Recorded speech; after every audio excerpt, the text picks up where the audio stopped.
Muy buenas tardes. ¿Cómo están? Espero que se encuentren bien. Pues aquí estamos un miércoles más. Les mandamos saludos, Humberto, Ismael y yo. Gracias a Dios estamos con bien. Esperemos que ustedes también. Vamos a continuar el día de hoy con nuestro estudio del libro de Éxodo. La semana pasada vimos la mitad nada más del capítulo 18. Nuestro objetivo el día de hoy es terminar el capítulo 18. Así que acompáñenme por favor a Éxodo capítulo 18, versículo 25. Éxodo 18, 25. Dice: escogió entre todos los israelitas hombres capaces y los puso al frente de los israelitas como jefes de 1,000, 100, 50 y 10 personas. El nombre del tema es nombramiento de jueces. Y bueno, la palabra jueces no aparece aquí en el original. La Reina Valera 60 cambia la palabra jefes como jueces, creo, si no me equivoco, pero el original no está hablando tampoco de jueces. El punto es que son jueces en el sentido práctico porque van a juzgar al pueblo, ¿verdad? Entonces, después del relato de lo que sucedió cuando Jetro llegó con Moisés y cómo Moisés le platicó todo lo que había pasado y Jetro hizo un holocausto y sacrificios y Moisés invitó a los ancianos y comieron todos juntos, bueno, el registro continúa con lo que sucedió al día siguiente. Vamos a Éxodo 18, versículo 13. Dice: el día siguiente Moisés ocupó su lugar como juez del pueblo y los israelitas estuvieron de pie ante Moisés desde la mañana hasta la noche. Cuando dice el día siguiente, asumimos que fue el día siguiente de cuando cenaron juntos, ¿verdad? Ahora, a pesar de que tiene visita importante, y vemos que es importante por la manera en que Moisés recibió a Jetro, bueno, a pesar de que tiene visita importante, Moisés fue a cumplir con sus obligaciones, ¿verdad? Ocupó su lugar como juez del pueblo. Ahora el comentario Ellicott nos dice: entre las responsabilidades del líder, príncipe o gobernador de alguna nación se incluía la de juzgar. Los gobernantes de estos tiempos a veces se les llamaba jueces, como sucedió entre los israelitas desde Josué hasta Samuel. Tenemos el libro de los jueces, ¿verdad? Personas que se levantaban como gobernantes, pero su característica es que juzgaban, ¿verdad? Decidían entre asuntos difíciles del pueblo, establecían qué era lo correcto, qué era lo incorrecto, qué era lo justo y lo injusto. Ahora, dice también el comentario Ellicott, se pensaba que la capacidad de juzgar marcaba a una persona como calificada para el cargo real. Y parece que Moisés, desde el momento en que se convirtió en jefe de su nación, se encargó de escuchar todas las quejas y de dar decisión a todas las contiendas y a todas las causas que le presentaban, ¿verdad? Ningún otro juzgaba, solo Moisés. Y es posible que a Moisés, bueno, algunos comentaristas ponen dos situaciones. Es posible que a Moisés no se le hubiese ocurrido delegar la responsabilidad o que Moisés encontrara o tuviese razones suficientes para no delegarlo. A mí me parece difícil pensar que a Moisés no se le hubiese ocurrido. ¿Por qué? Porque fue criado en Egipto, educado como un príncipe, y me parece que la organización del pueblo y el impartimiento de justicia tendría que formar parte de la educación de un príncipe de Egipto. Eso es lo que a mí me parece. Así que no me convence la idea de que a Moisés no se le haya ocurrido antes organizarse de otra manera. A mí me parece que tenía razones para no delegar y espero que se confirme ahorita con lo que voy a explicar. Nos dice: los israelitas estuvieron de pie ante Moisés desde la mañana hasta la noche, es decir, todo el día, ¿verdad? Tanto era el volumen de los casos o tal difícil era juzgarlos que le tomaba todo el día a Moisés. El comentario Ellicott también nos dice que era la costumbre de aquel entonces, la práctica oriental habitual de juzgar empezando desde temprano en la mañana. ¿Te acuerdan que cuando vimos que Moisés se presentaba ante Faraón muy temprano en la mañana, vimos que se acostumbraba que Faraón se presentara primero a hacer ofrendas, sacrificios a sus dioses y luego ya se dedicaba a sus asuntos? En este caso vemos que lo primero que hacía Moisés era sentarse a juzgar. Ahora, no se especifica si en ese día particular hubo mucha gente o si todos los días de Moisés eran iguales y se la pasaba todo el día sentado juzgando a los israelitas. Ahora, si Jetro le lleva a su familia, pues imagínate qué problema, ¿verdad? Porque si Moisés tiene esa rutina diaria, sabemos que el día de reposo no, ya estaba establecido y todos tenían que cesar. Me imagino que incluso la justicia en ese día cesaba, a menos, no sé, que fuese algo realmente urgente. Pero imagínate que habrá pensado la esposa de Moisés cuando llega a verlo y al día siguiente Moisés, en lugar de estar pasando tiempo de calidad con ella y con sus hijos y atender a su suegro, pues resulta que se va a cumplir con estas tareas, ¿verdad? Debió ser difícil tanto para Moisés como para su familia enfrentar la vida de esa manera. Ahora, sabemos que antes de que llegara Jetro, pues Moisés estaba solo y podía dedicarle todo el día sin problema. Pero cuando le llevan a su familia, las cosas no pueden seguir así, ¿verdad? Se tienen que hacer cambios.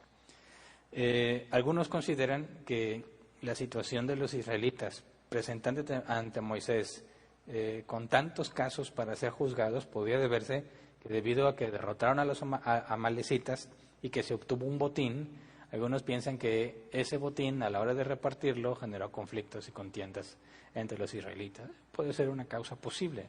No quiere decir que los israelitas son necios, ¿verdad? Imagínate, si son necios para con Dios, si son rebeldes para con Dios, ¿cómo serían entre ellos? Pero bueno, Jetro considera que no es sabio el comportamiento de Moisés. Éxodo 18:14. Dice, cuando su suegro vio cómo procedía Moisés con el pueblo, le dijo, ¿pero qué es lo que haces con esta gente? ¿Cómo es que solo tú te sientas mientras todo este pueblo se queda de pie ante ti desde la mañana hasta la noche? Ahora, cuando dice que se queda de pie ante Moisés, no sé si está Moisés y está toda la gente viendo lo que pasa, o si, es decir, si las audiencias eran públicas o si había una especie de fila, toda la gente se la pasaba de pie, no se especifica, ¿verdad? Quizás si era algo público y todos oían la impartición de justicia de parte de Moisés. No se especifica, pero bueno, Jetro le dice, ¿por qué haces eso, verdad? Un solo hombre no puede desempeñar toda esa tarea. ¿Por qué? Porque va a quedar mal Moisés y la gente también se va a sentir muy mal. Moisés porque se va a ir desgastando, ¿verdad? Con el cansancio. Y la gente pues va a terminar desesperándose porque no le atienden, ¿verdad? Con eficiencia. Es decir, imagínate que tú vas a que se te juzgue un caso, una contienda, y vas en la mañana y pues tienes que esperar tu turno y te pasas todo el día ahí y quizás ni alcanzaron a atender tu caso. Al día siguiente volver a ir y volver a esperar, no sé qué mecanismo tenían por turnos o se hacía una lista, no lo sé, pero la gente invertía todo el día ahí y no había una categoría, no está especificado que hubiese una categoría de atender los casos más complicados primero y luego los otros después. Si tú tenías un caso simple, te tocaba varios casos complicados delante de ti, imagínate esperar a que se resolvieran, pues iba a ser muy, muy tedioso.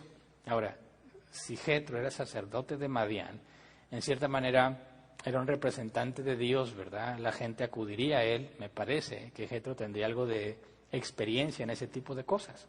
Porque Jetro de inmediato dice, esto está mal, ¿verdad? Esto no puede ser así. No puede ser que nada más tú te pongas a juzgar y que toda la gente te esté esperando, ¿verdad?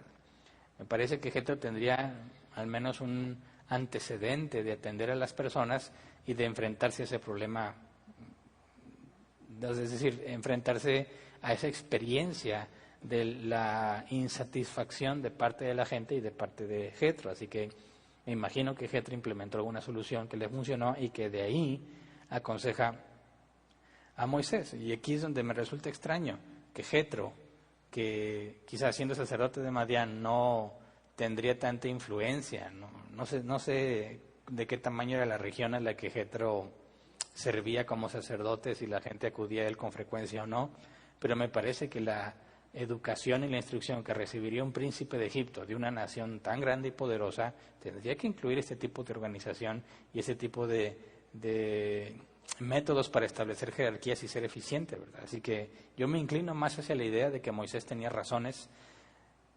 particulares, ¿verdad?, por las cuales no quería delegar esa responsabilidad.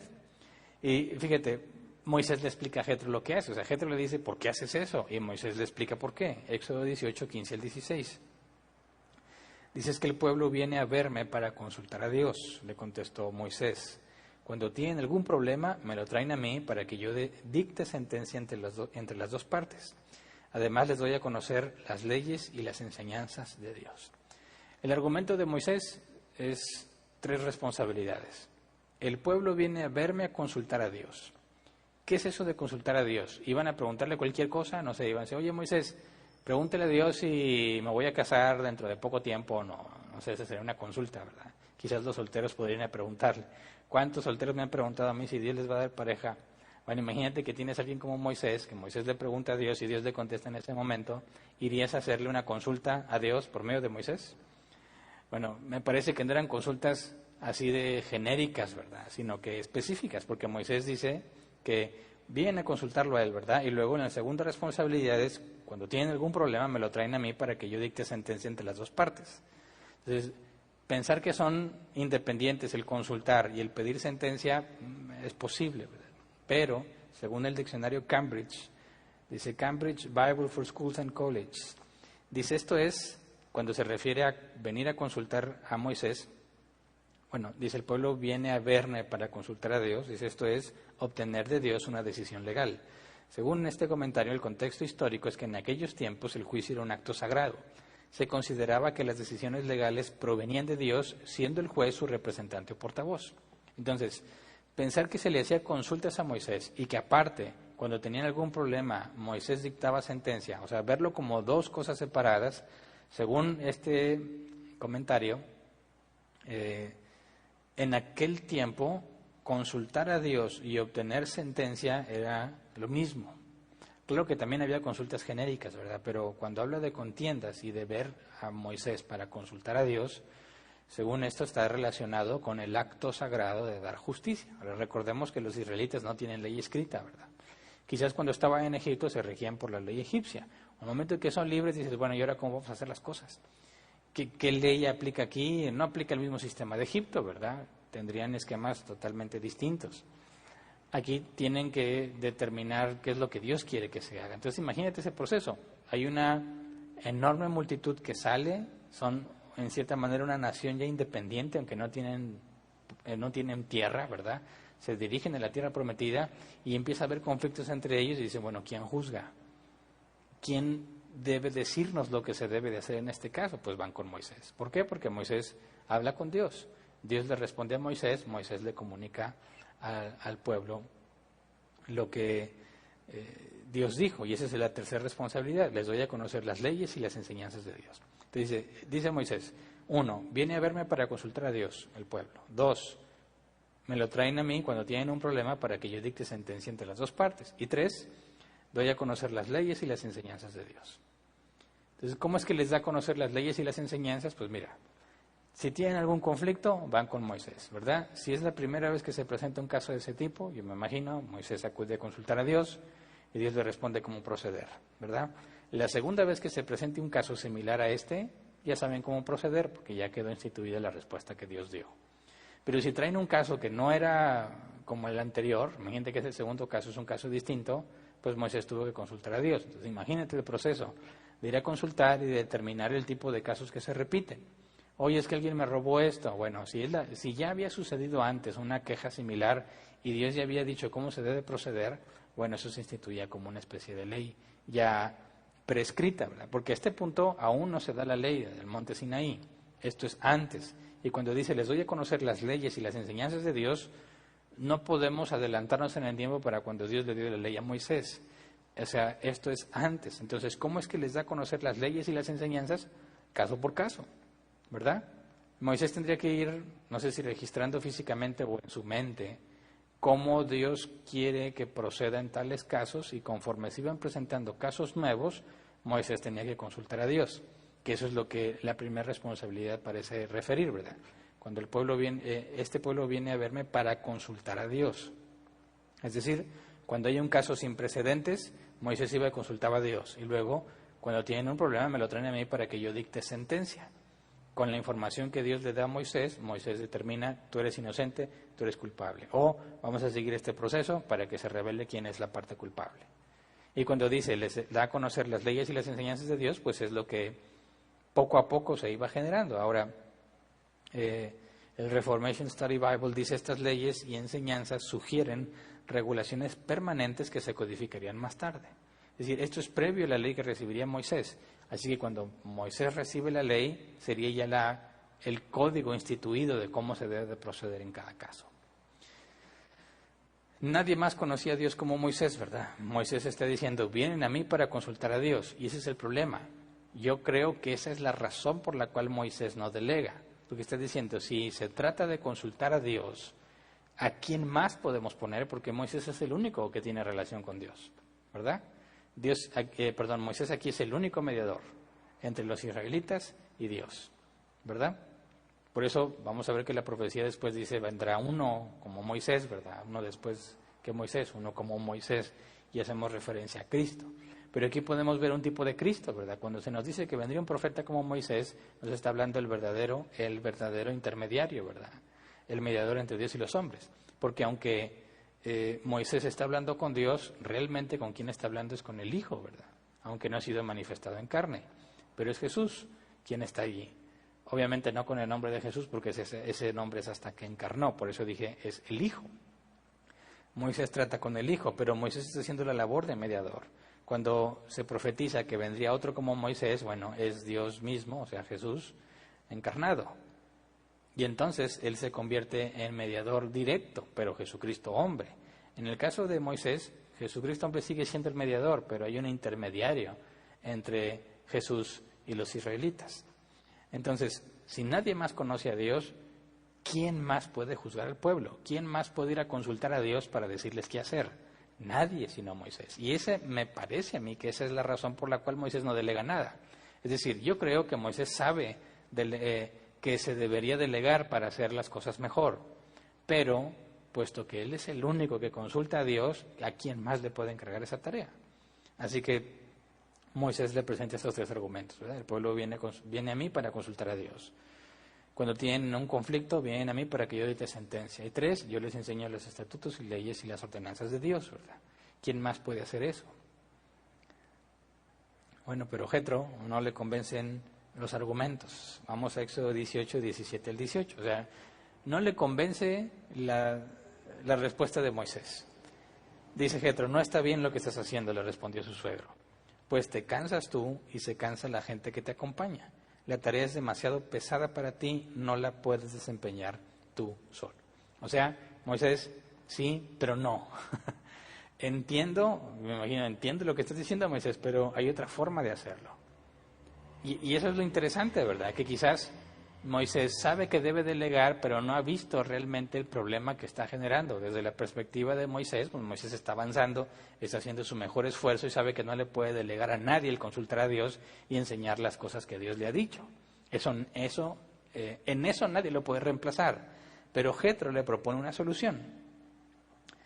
Éxodo 18, 19 y 20. Dice, oye bien el consejo que voy a darte y que Dios te ayude. Tú debes representar al pueblo ante Dios y presentarle los problemas que ellos tienen. A ellos les debes instruir en las leyes y las enseñanzas de Dios y darles a conocer la conducta que deben llevar y las obligaciones que deben cumplir. ¿Qué es lo que le está diciendo aquí? En pocas palabras, tú debes hacer lo mismo que estás haciendo, excepto una cosa.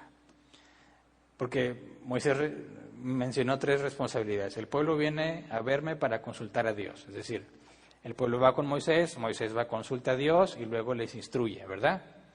Eso es lo que Jetro le está diciendo. Tú debes representar al pueblo ante Dios y presentarle los problemas que ellos tienen. Esa es la responsabilidad número uno que dijo Moisés. El pueblo viene a verme para consultar a Dios. Tú sigue haciendo eso.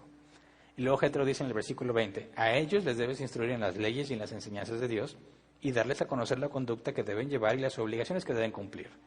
Y eso corresponde con la responsabilidad número 3. Que Moisés dijo, además les doy a conocer las leyes y las enseñanzas de Dios. O sea, Jetro le está diciendo, haz la primera y haz la tercera, pero la segunda, esa es la que hay que cambiar. ¿Cuál era la segunda? Dice, cuando el pueblo tiene un problema, viene a mí que yo le dicte sentencia. Así que la propuesta de Jetro es, tú sigue consultando a Dios y sigue enseñando al pueblo, pero la sentencia tú no debes de hacerla siempre. Éxodo 18, 21 al 22. Dice, elige tú mismo entre el pueblo hombres capaces y temerosos de Dios, que amen la verdad y aborrezcan las ganancias malavidas, y designa los jefes de 1000, de 100, de 50 y de 10 personas. Serán ellos los que funjan como jueces de tiempo completo atendiendo los casos sencillos, y los casos difíciles te los traerán a ti. Esto te aligerará la carga porque te ayudarán a llevarla. ¿En qué consiste la propuesta de Jetro? Moisés, nadie más puede consultar a Dios. Y nadie más usa a Dios para enseñar al pueblo. Pero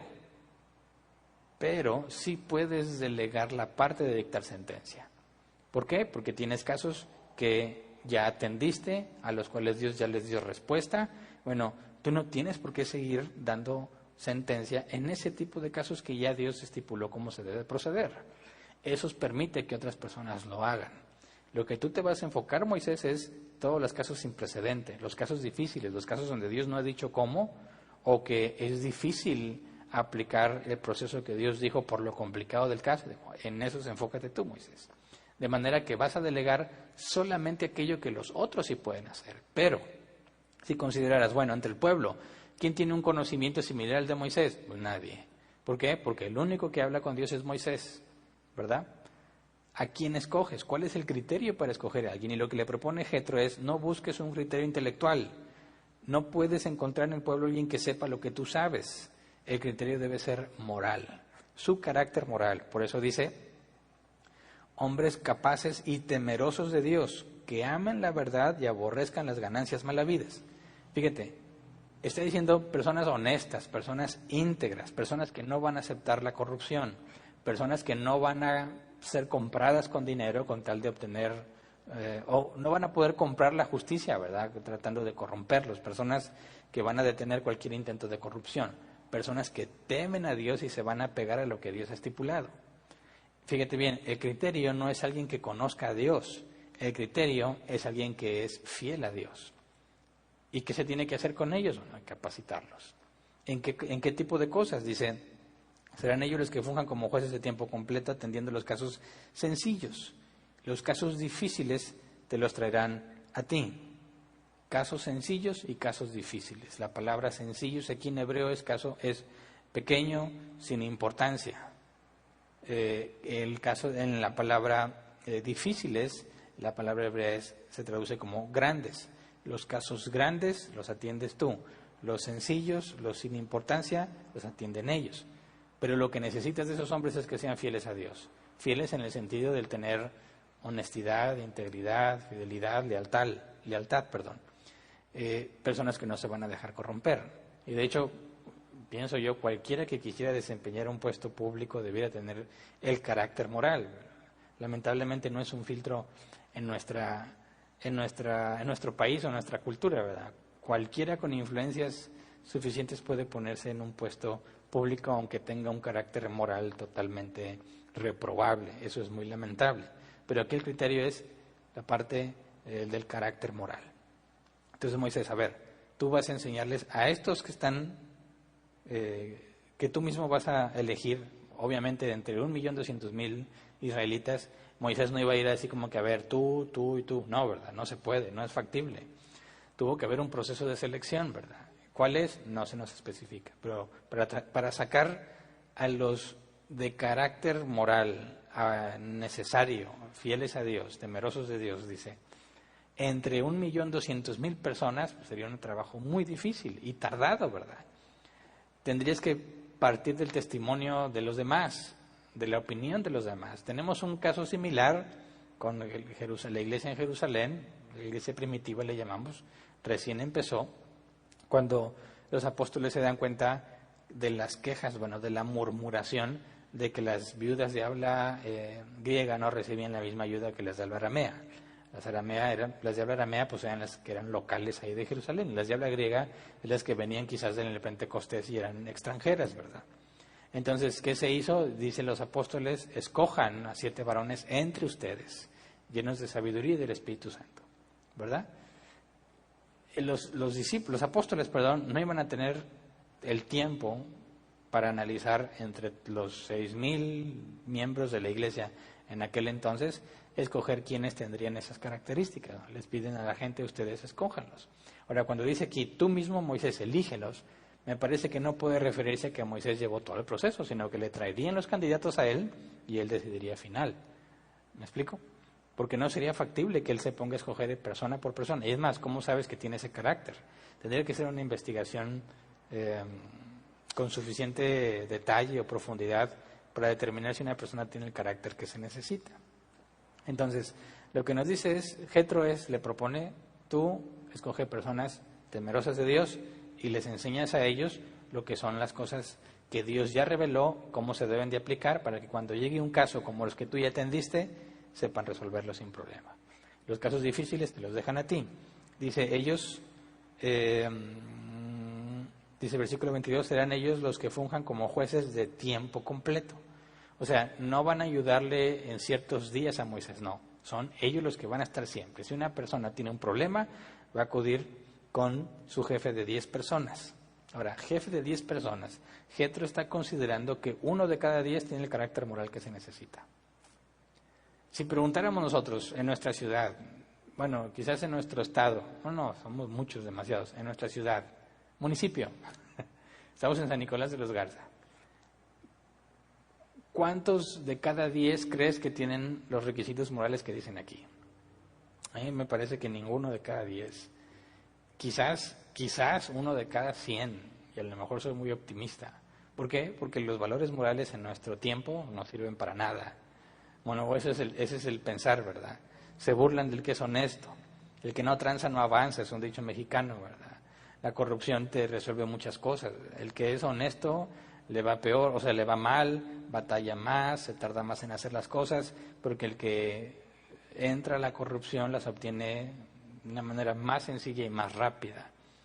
Entonces, sería muy complicado tratar de elegir 1 de cada 10. En aquel entonces, Jetro dice, 1 de cada 10 tiene que tener el carácter moral que necesitamos. Y de ahí escoges para 100, para 1000 y para 10, para 50, para 100 y para 1000. Ahora, si son 1.200.000 aprox, ¿cuántos jueces habría, verdad? Bastantes, bastantísimos. Si es por cada 10, ahora fíjate la necesidad de impartición de justicia que había en ese entonces. Nosotros nos imaginamos a la gente que estaba todo el día con Moisés, pero no sabemos cuántos fueron atendidos y cuántos días seguían así. Si Jetro ve la situación y propone un juez por cada 10, es porque realmente era bastante gente la que acudía a Moisés. Y para tratar a tanta gente de una manera eficiente, dice Jetro, 1 de cada 10. Entonces, no sé cómo se organizaban por distritos, por tribu, no sé, pero yo soy uno que tengo un problema con este otro fulano, tengo que buscar a quién me corresponde a mí, qué juez de los 10 que somos, cómo se repartían eso, no está el detalle, pero se tendrían que ser grupos. Yo imagino que tú eres de grupo 1, 2, 3, 4. El grupo 4 de 10 personas tiene a esta persona como juez. Y de ahí síguele, cada quien tendría que saber a qué grupo pertenece y qué juez le corresponde. Entonces imagínate, claro que se daría la atención mucho más rápida, porque cada 10 personas, o de cada 10, 1 les atendía.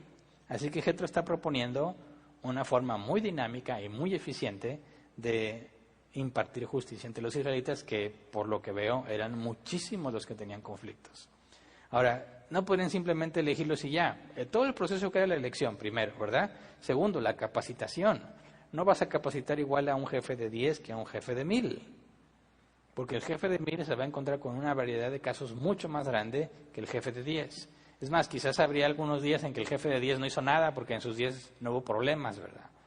Ahora, no sé cómo se arreglarían cuando yo soy jefe de 10, pero uno de los de aquí se peleó con otro de los de jefe de 10 del otro lado y el conflicto es entre ellos dos. Bueno, ¿quién le entra, yo o el jefe de esos 10? No está escrito y ha de haber sido muy complicado. Así que la idea que Jetro propone es en términos muy generales, ¿verdad? Falta mucho detalle, falta mucha definición específica y práctica para poder llevarlo a cabo. Pero le está proponiendo eso. Moisés, tú no puedes seguir así. Ahora sí, Moisés es el único que habla con Dios. ¿Qué tal si se nos enferma, verdad?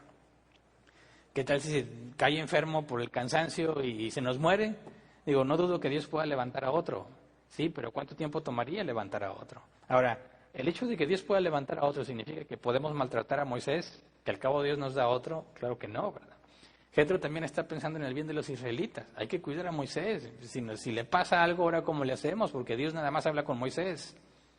Así que la solución de Jetro pone en una situación mucho más saludable a Moisés y les da un servicio mucho más expedito a los israelitas.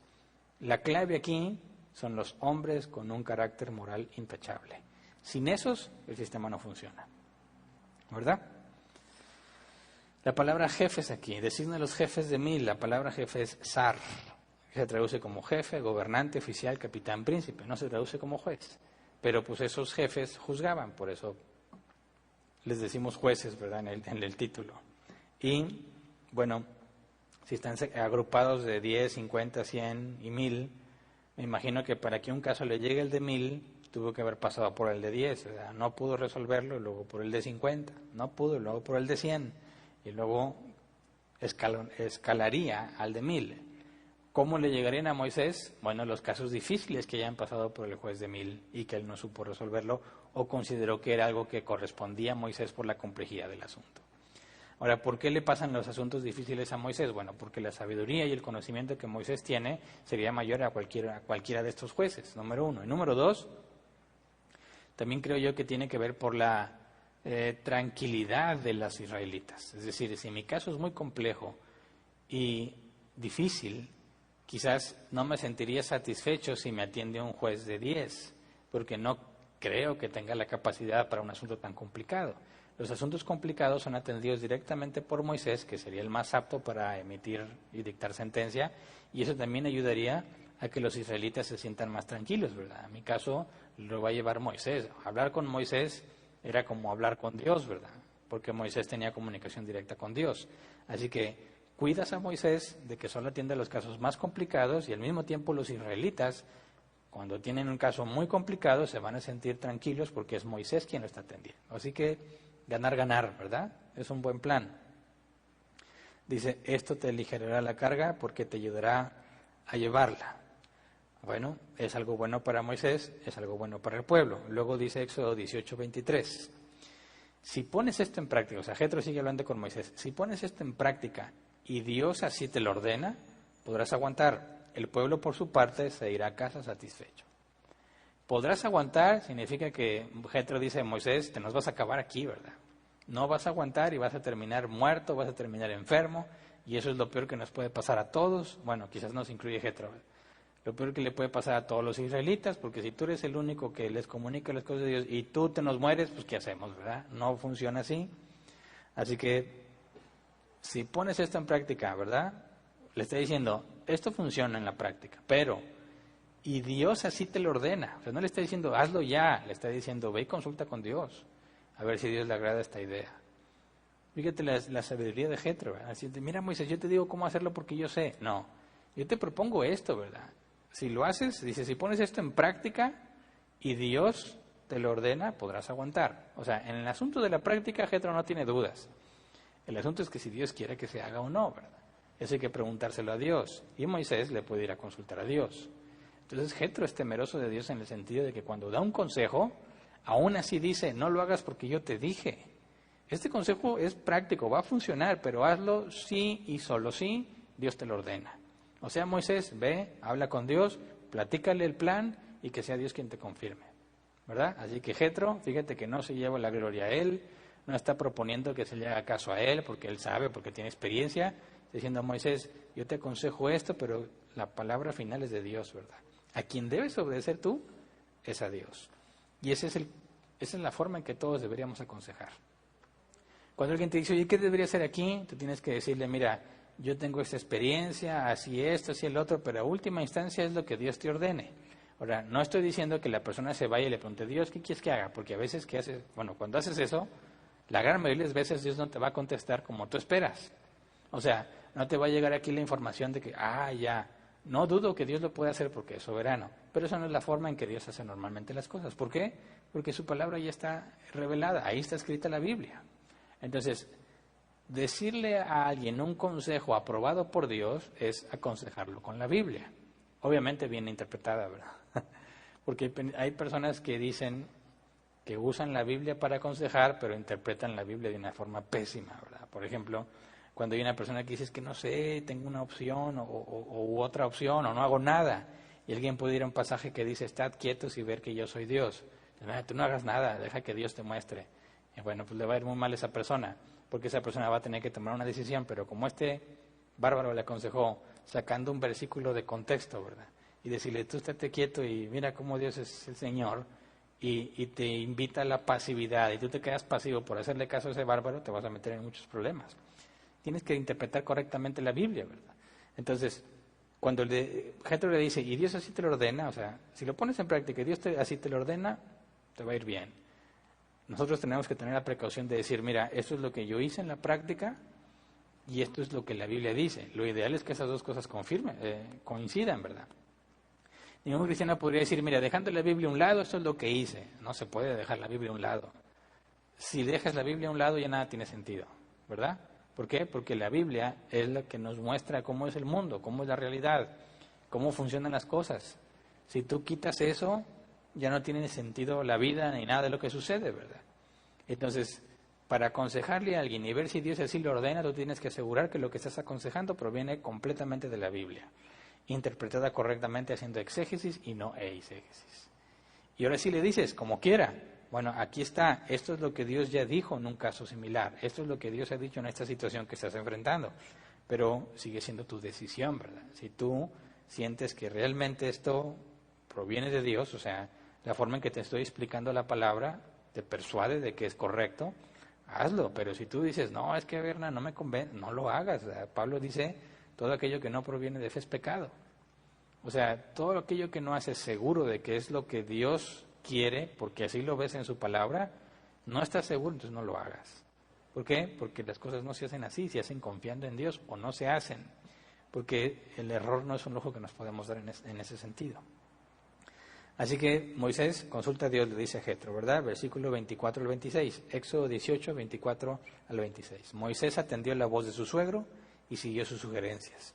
Escogió entre todos los israelitas hombres capaces y los puso al frente de los israelitas como jefes de 1,000, 100, 50 y 10 personas.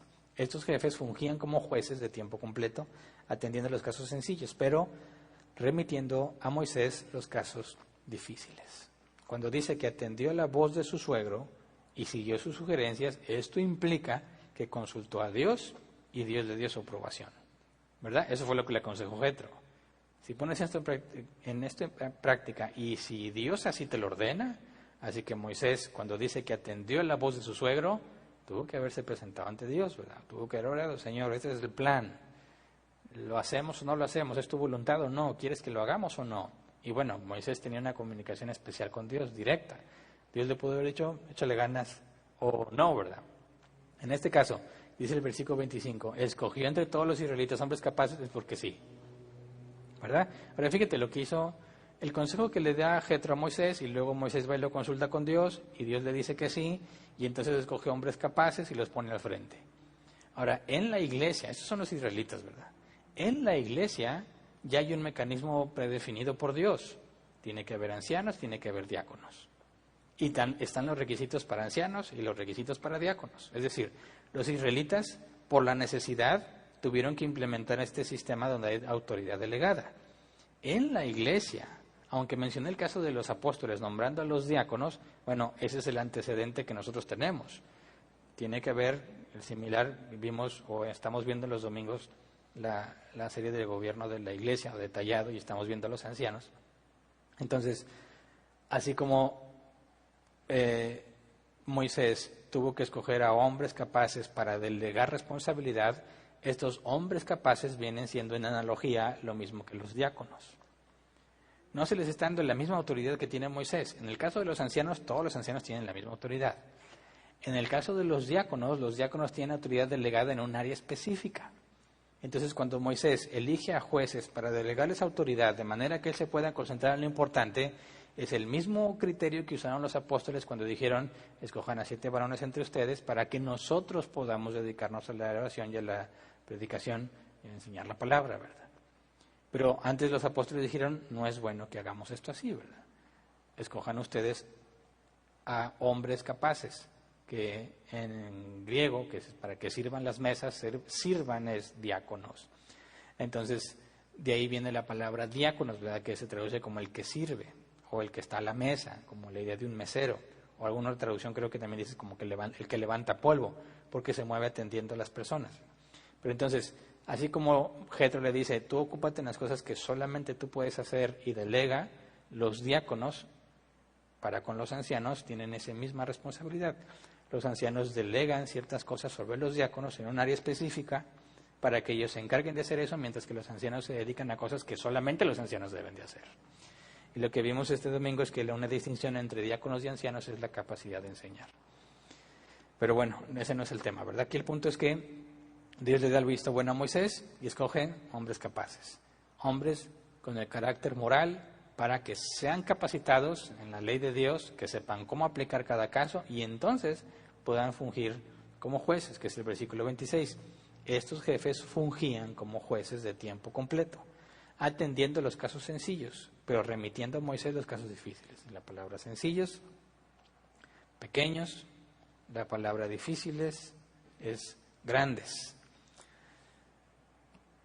Si los instituyó, me parece que tuvo que necesariamente haber un nombramiento público, ¿verdad? Un evento oficial donde se designa que tales personas tienen autoridad delegada por Moisés para desempeñarse como jueces. Algo muy similar encontramos en la iglesia con la imposición de manos. Yo sé, lamentablemente, muchos cristianos han espiritualizado el imponer manos, ¿verdad? Porque cuando Pablo le dice a Timoteo que recibió algún don, o los dones que recibió por cuando le impusieron las manos, de ahí algunos, sacándolo de contexto, han convertido el imponer manos como la transmisión de algo espiritual. Pero eso no es cierto. Que en ese caso Timoteo haya recibido algún don cuando se le impusieron las manos, bueno, Dios es soberano y hace lo que quiere. Pero imponer manos era un nombramiento oficial. Era demostrar que alguien está siendo encomendado en una tarea, que alguien está recibiendo autoridad delegada. La iglesia debe de hacer algo similar. Se debe de imponer manos cuando se nombra un diácono, cuando se nombra un nuevo anciano. Incluso si tienes jerarquías más abajo de los diáconos, que no hay nada en la Biblia que los prohíba. De hecho, sí, hay una iglesia grande y tienen que escalonar, así como los jefes de 10, jefes de 50 y de 100. No digo que literalmente lo hagas en la iglesia, ¿verdad? Pero se genera una estructura para atender a todos de la mejor manera. En el árbol plantado tenemos ancianos, diáconos y luego le llamamos staff, que es dentro de un área de diaconado hay personas encargadas de subáreas específicas. ¿Para qué? Pues para atender de mejor manera y para distribuir de una manera más eficiente la carga de trabajo entre todos los que estamos sirviendo. Entonces, los apóstoles imponían manos sobre los que nombraban como ancianos. En el caso de Pablo y Bernabé, cuando instituían ancianos, Pablo le dice a Timoteo que no imponga las manos a la ligera, es decir, cuando se iban a nombrar ancianos o cuando se iban a nombrar diáconos, el no hacerlo a la ligera implica en que está seguro que esa persona cumple con todo lo que la Biblia dice. Y si no hay problemas de conciencia a la hora de que tú vas a nombrar a alguien, claro que somos falibles, ¿verdad? Ahí no vemos el corazón.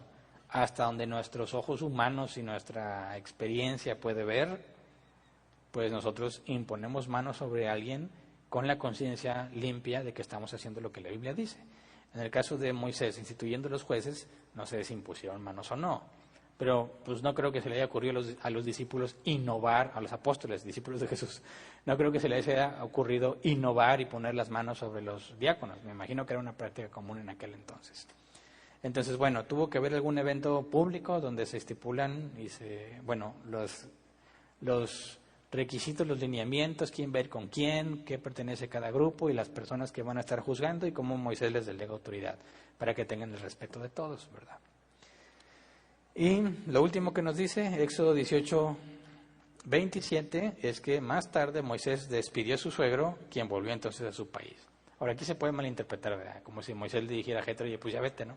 Y lo despidió. No. Lo más probable es que Jetro ya decidió regresarse y Moisés fue a despedirlo, ¿verdad? No que Moisés lo haya corrido. Pero fíjate, Jetro va, está ahí un tiempo, ve el problema, le da un consejo, Moisés lo aplica y luego después se regresa. ¿Tú crees que fue unos pocos días? A mí me parece que no, a mí me parece que se quedó ahí un buen tiempo. ¿Cuánto tiempo te tarda escoger a los jueces, a los que serán jueces, ¿verdad? Todo el proceso para seleccionarlos y luego capacitarlos. ¿Cuánto tiempo tomó capacitarlos? No lo especifica, pero tuvo que haber sido un proceso lento, ¿verdad? Porque Moisés era el único que podía capacitar. Entonces, aún se reunieran nada más los de jefes de 1000, tienes 1.200.000 personas aproximadamente, sería bastante gente.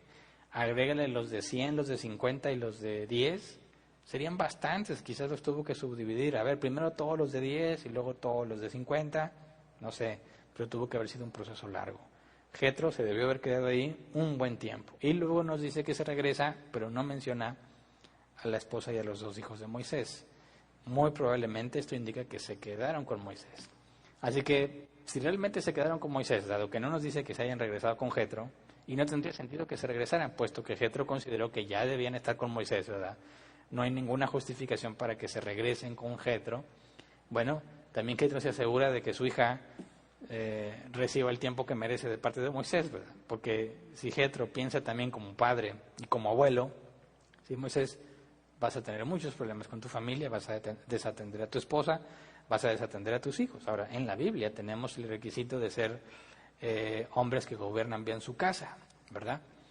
No creo que el caso de Moisés con su familia ahí sea una excepción a eso, ¿verdad? Que bueno, tú maltrata a tu familia pero hazte cargo de las cosas de Dios. No, como tristemente muchos cristianos piensan que el ministerio es primero. No puede ser, porque si no gobiernas bien tu casa, tú solo te desacreditas, ¿verdad? Tú solo repruebas, tú solo generas que no cumplas con los requisitos del servicio en la iglesia.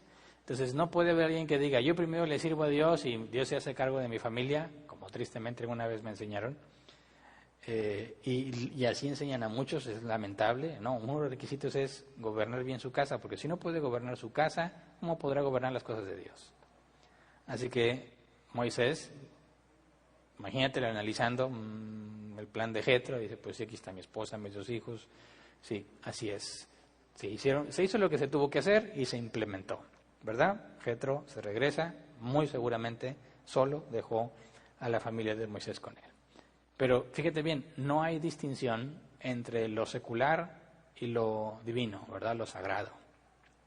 La ley de Dios es la ley secular. No existe la división iglesia-estado como tenemos nosotros. Ahora, tristemente algunos piensan que debiéramos regresar a ese modelo, pero no estoy diciendo que esté mal, simplemente hay que considerar muchas cosas. Mira, a mí me parece que separar la iglesia y el Estado como estamos ahorita funciona porque no somos los israelitas. Y de hecho ese es el modelo ideal para un país que tiene libertad de culto. Porque en este país, o sea, en México, te dejan creer lo que tú quieras, ¿verdad? ¿Quieres ser satanista? Hazlo. ¿Quieres ser seguidor de, no sé, quien tú quieras, se te antoje, a quien propongas? Hay unos que digo que están locos allá en Guadalajara, que dicen que hay un hombre que es el propio Jesucristo. Hay otros que no creo que sean de México, creo que son de otro país, que siguen a una mujer que dicen que es la encarnación de Jesús. Hay cada loco, pero tienen libertad, ¿verdad? Tienen libertad de culto. Ahora imagínate que se estableciera una religión oficial y que la ley secular y la ley y lo sagrado fuesen lo mismo, que el Estado y la Iglesia estuvieran unidos. Imagínate el problema que sería. Tienes que obligar a todos a practicar una religión oficial y eso es un serio conflicto. Y en México ya pasó por ahí y gracias a Dios separaron la Iglesia y el Estado. Porque aun si los que estuvieran como religión oficial fuesen protestantes cristianos, aún así estaríamos en un serio problema porque la gran mayoría de los cristianos hoy en día no conocen la Biblia. Y los que aseguran conocerla la interpretan incorrectamente, ¿verdad? Entonces imagínate que todos estuviéramos forzados, que hay a la ley que está de acuerdo a la religión oficial y que no sea una religión bíblica o esté basada en la doctrina bíblica, sería un serio problema, ¿verdad? Sería un muy serio problema. Así que no dudo que si todos fuésemos hijos de Dios, el único modelo es la unión de la Iglesia y el Estado, ¿verdad? Como los israelitas durante muchos y muchos y muchos años, como sucederá en el reino milenial de Cristo, ¿verdad? Un solo gobierno, y es lo mismo las cosas de Dios, la ley de Dios y la ley del Estado, porque es Jesús quien va a ordenar y va a mandar y va a gobernar sobre todos nosotros. Pero mientras estemos en este mundo, con la naturaleza depravada que tenemos, no nos conviene que la Iglesia y el Estado estén unidos, ¿verdad? No nos conviene. No puedes obligar a la gente a ser cristiana, hija de Dios, ¿verdad? Y espero que a ti tampoco te guste que te obliguen a hacer cosas que la Biblia no te permite, ¿verdad? Sería una rebelión constante contra el gobierno si eso sucediera. Entonces, eso funciona para el pueblo de Dios. Algún día se va a instituir globalmente, pero mientras ese día llega, nosotros, gracias a Dios que la Iglesia y el Estado están separados. Por eso tenemos libertad para estar aquí y no se tiene que obligar a nadie a hacer algo para un Dios que no cree o de la manera en que no cree. Hay libertad, sabemos que mientras el gobierno no nos pida cosas que contradicen la Escritura, podemos obedecer. El momento en que nos pida que vayamos en contra de la ley de Dios, estamos llamados a la desobediencia civil. Obedecemos a Dios antes que a los hombres. Pero bueno, no es nuestro caso, ¿verdad? Gracias a Dios tenemos libertad. Hay otros países donde no la tienen y sufren mucho, hay que estar agradecidos porque la tenemos. Así que anhelamos que llegue el día en que toda la tierra conozca a Dios y todos los hijos de Dios estemos bajo su gobierno literal cuando Jesús regrese a gobernar la tierra. Pero mientras tanto, gloria a Dios por la libertad de culto y la separación de la iglesia y el Estado, ¿verdad? Así que bueno, aquí se queda el capítulo 18, Jetro se regresa y se quedan mucho mejor organizados los israelitas. Una cosa más, si tú te pones a pensar en el sistema que propone Jetro, tendrías a muchísimos jueces, ¿verdad? Y vamos a ver que cuando los israelitas se establecen en la tierra prometida, ese sistema desaparece. ¿Por qué? Pues porque ya no sirven tantos jueces, ¿verdad? Cuando imagínate, tú vas en movimiento, 1.200.000 personas se están moviendo conforme avanza la nube o la columna de fuego. ¿Cómo le haces entre tanta gente en movimiento, sin un hogar fijo? ¿Cómo atiendes a tanta gente? Bueno, se requiere bastantes jueces en medio de todo el pueblo para poder solucionar y dar justicia. Pero una vez que te estableces, ya no te sirven los jefes de 10, ni los jefes de 50, ni los jefes de 100. Ya pones distritos, ¿verdad? Y que todos acudan a cierta, oficina distrital y ahí son atendidos y procesados. Es decir, el sistema que Jetro propone y propuso y se aplicó es temporal mientras están en un lugar, mientras no tengan un lugar fijo, mientras estén en movimiento. Una vez que se establezcan, ya son demasiados jueces y no tiene sentido. Y se reorganizarían, ¿verdad? Como vamos a ver que de más adelante se reorganizaron. Ahora sí, hasta aquí nos quedamos. El próximo capítulo ya vamos a ver cómo los israelitas llegan al Sinaí y ahí surgen una serie de cosas muy interesantes que vamos a ir analizando. Entonces vamos a orar para terminar. Señor, gracias por todas tus bendiciones y por tantas misericordias que recibimos, Señor. Gracias porque podemos ver que en aquellos tiempos uno solo podía acudir a ti, pero ahora todos podemos acudir a ti directamente, Señor. Ahora no necesitamos un Moisés, no necesitamos un mediador, Señor, entre tú y nosotros. Tu palabra es clara que podemos entrar directamente, Señor, al trono de la gracia para recibir el socorro oportuno. Gracias porque todos tenemos tu Espíritu Santo, todos tus hijos tenemos tu Espíritu Santo y puedes morar en nosotros y no tenemos que ir a un tabernáculo o acudir a un lugar en específico. Y ahora que no nos podemos congregar físicamente, entendemos que la iglesia somos nosotros donde quiera que estemos, no el lugar donde venimos a congregarnos. Así que, Señor, gracias porque en nuestro tiempo, en el pacto en el que estamos, el nuevo pacto, las cosas son mucho mejor que cuando los israelitas estaban en el desierto. Gracias porque si nacimos en este tiempo y estamos bajo la gracia, simplemente porque así te plació, Señor. Y enséñanos a valorar lo que tenemos. Enséñanos a no cometer el error de convertir en Moisés a alguno de nosotros, Señor, o de ver a alguien como si fuese nuestro intermediario entre Dios y nosotros. Enséñanos a vernos a todos como iguales, con distintas responsabilidades, pero con el mismo valor. Todos somos tus sacerdotes, todos somos pueblo tuyo, Señor, todos pudimos acudir directo a ti. Enséñanos a vivir partiendo de esa verdad, que cuando estamos en problemas y en dificultades, enséñanos a acudir a ti directamente, Señor. No tener que buscar algún intermediario, sino acudir a ti, Señor. Sabemos que también te agrada que compartamos nuestras cargas con los otros, pero eso no significa que hay un mediador, sino que buscamos el apoyo de nuestros hermanos. Enséñanos a acudir directo a ti, a no pensar que hay alguien más cercano a ti que nosotros, porque tú estás en nosotros, Señor. Gracias. Enséñanos también a organizarnos de una manera eficiente, así como Moisés se organizó para servir mejor. Enséñanos, Padre, en árbol plantado, a estar bien organizados para cumplir tu tarea con eficiencia, para que ninguno esté sobresaturado, que todos estemos cuidando nuestra salud y que todos podamos usar nuestros dones al servicio de los demás. Hoy estamos muy limitados porque no podemos estar físicamente, pero concédenos en cuanto esto se recupere y podamos vernos, enséñanos y concédenos seguir trabajando de manera eficiente, buscando siempre alternativas, como Jetro lo hizo, para poder cumplir mejor con la tarea que nos has encargado. Gracias de antemano. Amén. Muy bien. Pasemos a la sesión de preguntas. No sé si haya preguntas ya.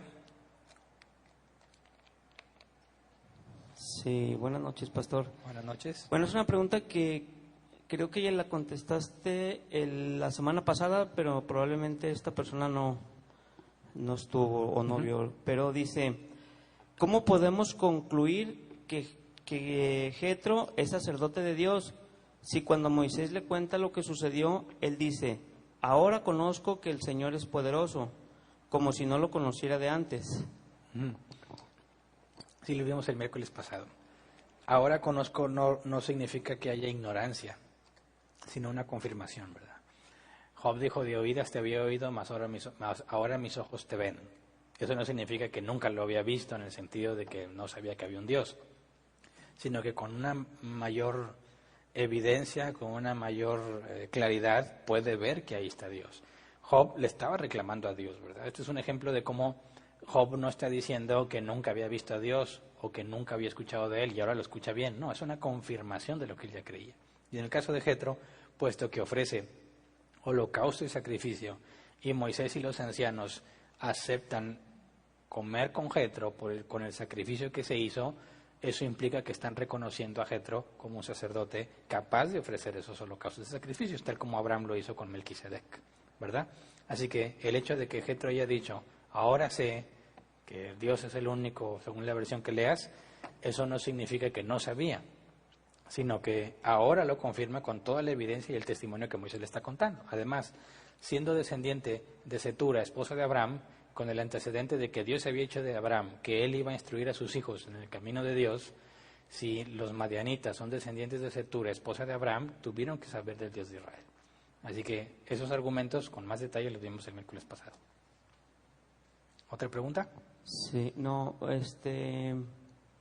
hasta ahorita creo que es toda. Pensé que iban a hacer otra pregunta porque dice, pastor, la palabra nos enseña que Jesús es mediador entre Dios y nosotros. Uh-huh. Pensé que era como que iba a preguntar otra cosa a la persona, pero no. Bueno, no sé, no es pregunta entonces, ¿verdad? Muy bien. Pues si no hay más preguntas, digo, no sé si no les estamos dando chance de escribirlas o si realmente hoy me lucí y quedó todo súper claro y no hay ninguna duda, ¿verdad? Les aconsejo que para las próximas no esperen hasta que acabe el tema para escribir su pregunta. Si en el transcurso te surge la pregunta, escríbela, ¿verdad? Nomás no te distraigas mucho porque luego pierdes el hilo del tema. Entonces, ¿no hay más preguntas?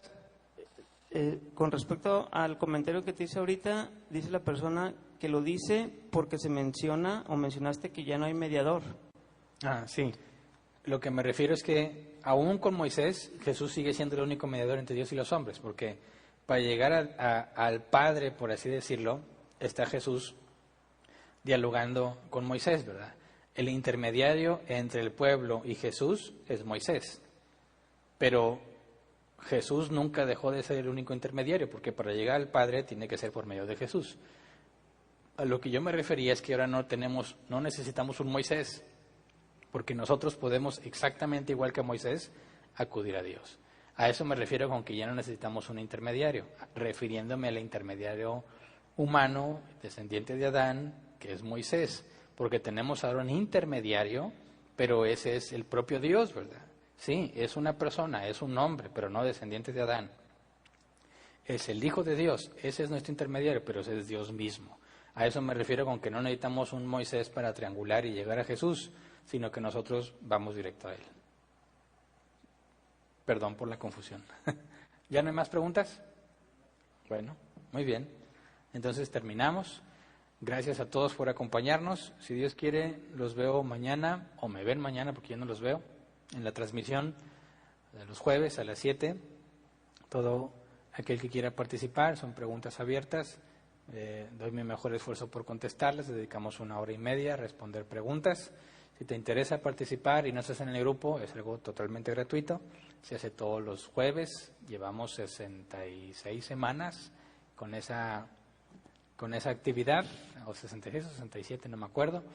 Pero bueno, si te interesa participar, escríbenos porque es una sesión privada. Solamente aquel que tiene el link puede conectarse y el link lo hacemos llegar por un grupo de WhatsApp. Entonces, si te interesa, mándanos un mensaje a la página de Facebook de Árbol Plantado, te hacemos llegar las instrucciones y así podrás estar haciendo tus preguntas todos los jueves a las 7. Muchas gracias. No se les olvide, miembros de AP, las ofrendas para mantener este lugar funcionando. Y bueno, si Dios quiere, nos vemos el próximo domingo. Gracias.